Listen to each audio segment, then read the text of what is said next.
Las Concorla, I don't need to go over ground already covered by me and others relating to the devastating impact of accelerated decarbonisation in the Midlands region, particularly in my own constituency of Laois Offaly. Neither do I need to go over ground already covered again by others and I relating to the subsequent and specific needs of the region, such as accommodated, we would expect, by Just Transition Funds, Climate Action Funds and EU Coal and Peat Regions in Transition Fund. I continue, as I did indeed last week, to insist that the main criteria associated with such targeted funding should, above all else, assist those areas that have suffered most job losses. All of these programmes, of course, will seek to stimulate investment, create jobs and improve local social and economic well-being, and in doing so, retain and attract people to live and work in the region.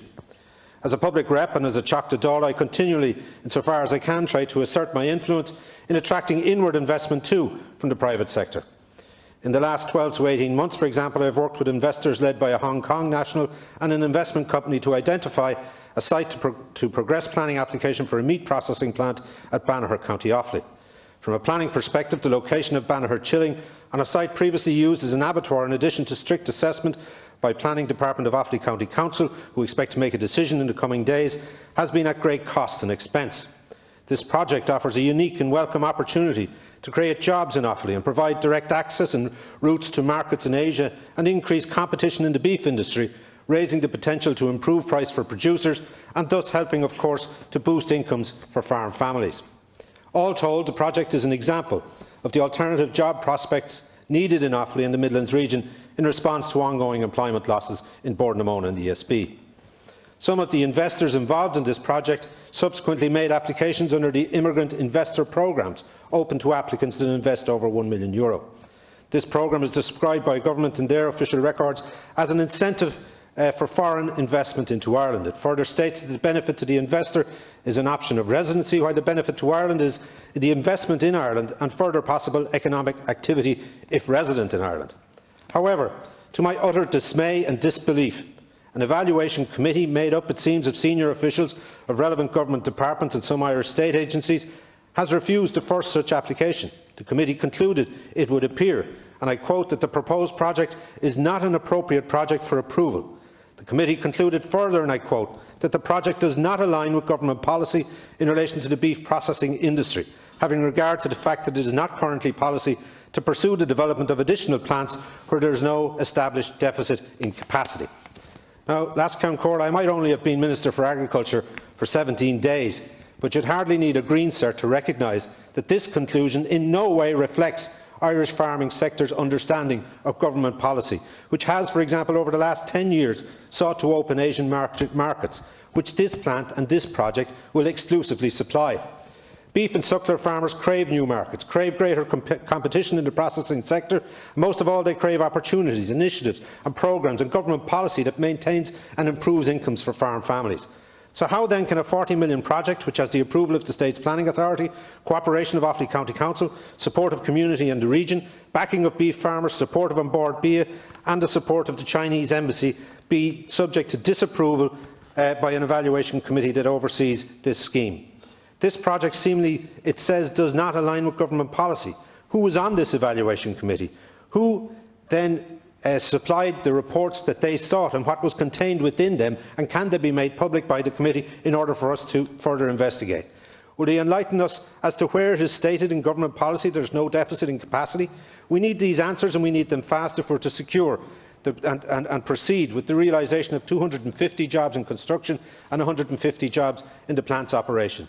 This investment is priceless, and I am seeking resolution and approval of applications. Thank you. It is now a fact, it would appear, that an evaluation committee and the recommendations that it had been contained within its recommendations has the power to jeopardise multi-million investment in rural Ireland in an area that is crying out for investment, crying out for stimulation of jobs and responding to the devastating impact of job loss, as I said earlier in relation to Bordnamona. So I would ask the Minister, can she please advise me what options is open for such new applications or pending applications in this case, in order to ensure that every opportunity is given for this project to proceed. Thank you, Minister.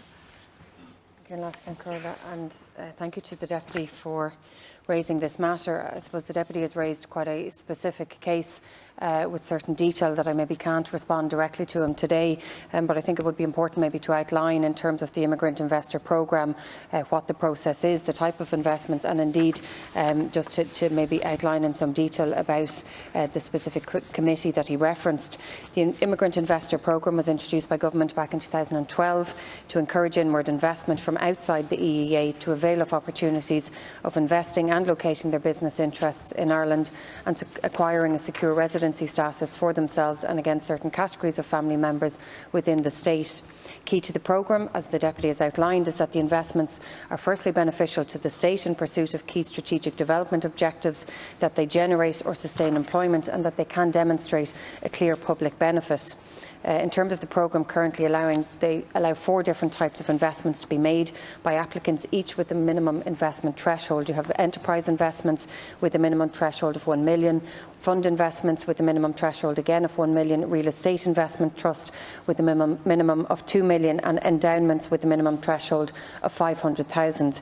In terms of the application process, which every person or individual has to go through, it's managed by the Immigration Service Delivery Function, which does lie within my department. The Immigrant Investor Programme team is multidisciplinary.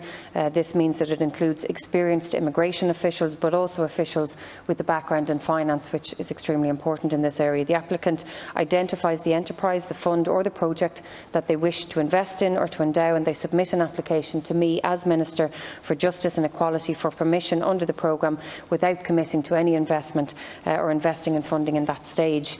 The application is, of course, when you are talking about such sums of money, subject to rigorous screening by my department as to their suitability for permission to enter and to reside into the state, to ensure that only reputable individuals are eligible for permission.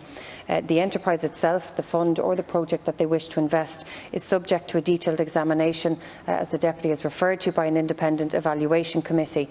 The outline and the breakdown of this committee, it's chaired by the Assistant Secretary of the Immigration Service Delivery Function. It does comprise of key officials from state agencies, but there are agencies that have appropriate corporate experience in evaluating the nominated enterprise or the fund or project. The particular agencies and bodies currently include Enterprise Ireland, you have the IDA involved, the Department of Foreign Affairs and Trade, the Department of Finance and again my own department.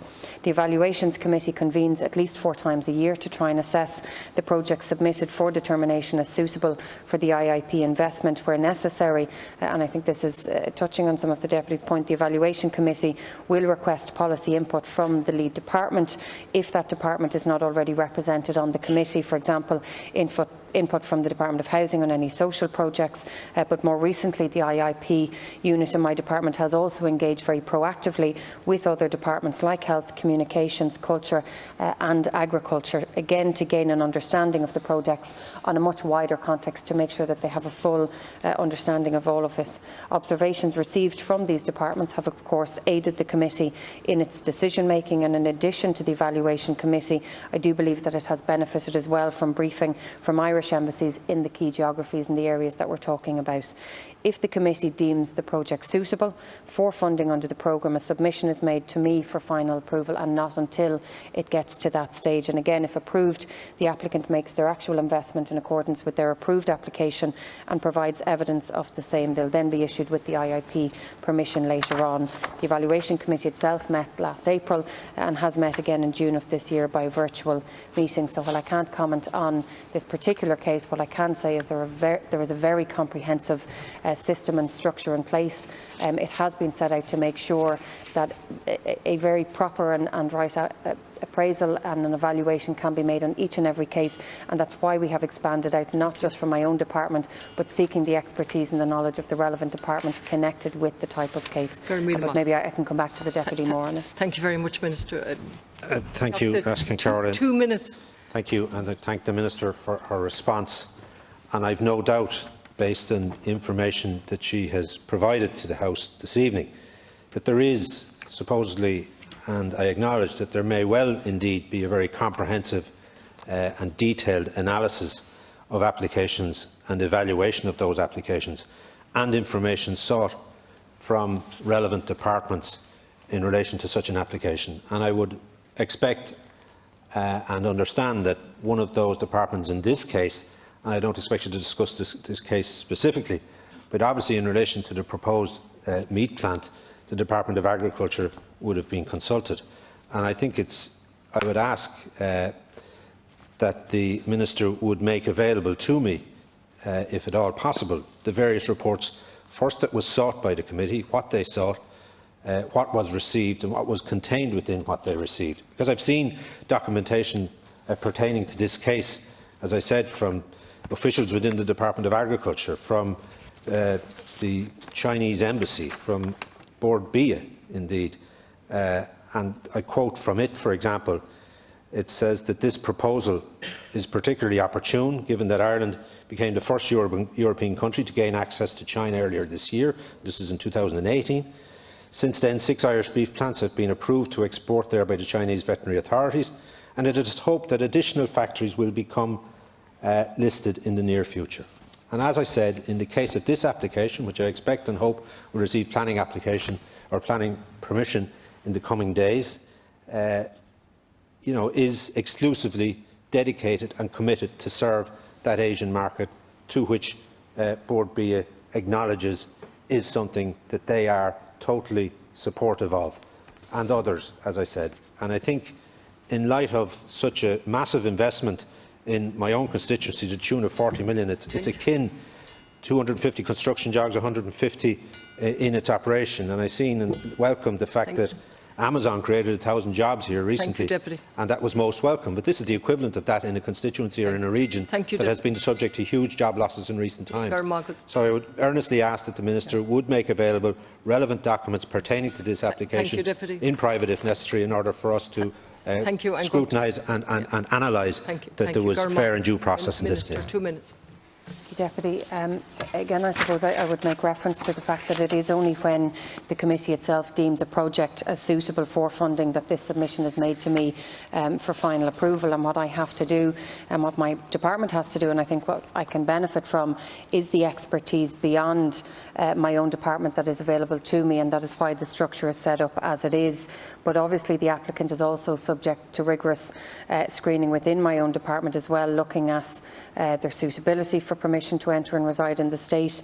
We also have an undertaking from within my department looking at detailed due diligence, politically exposed persons and sanctions, checks in respect of respective applicants, accessing reputable international database as and when it's required to ensure that only reputable individuals are eligible for permission. So you have a whole vast of experience and knowledge coming from other departments, but also from within my own department. But it's only when all of that has been assessed is the final decision brought to me, and I have to I suppose I have to base that on the expertise and the knowledge that have been used in coming to that decision.